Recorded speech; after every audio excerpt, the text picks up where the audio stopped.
కోట్లల్లో అప్పు ఉన్నా సరే అది తీరిపోవాలంటే శుక్రవారం ప్రతి ఒక్క ఇల్లాలు ఇలా చేసి చూడండి.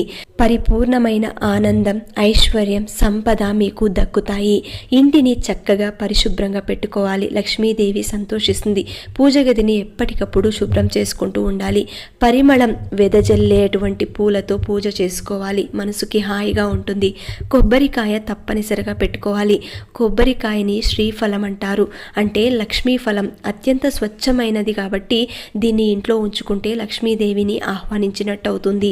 ఇంకొకటి, కొబ్బరికాయని ఎరుపు రంగు వస్త్రంలో చుట్టి డబ్బు నిల్వ చేసే చోట భద్రంగా దాచి ఉంచుకుంటే మీ సంపద రెట్టింపవుతుంది. శుక్రవారం రోజున ఆవులకు గడ్డి తినిపించండి, బెల్లాన్ని తినిపించండి, నేతితో దీపారాధన చేయండి. ఇలా కొన్ని వారాలు చేసి చూడండి. మీ ఇంట్లో ఉన్న ఆర్థిక ఇబ్బందులన్నీ కూడా పూర్తిగా తొలగిపోయి ఆ లక్ష్మీ అనుగ్రహం కలుగుతుంది.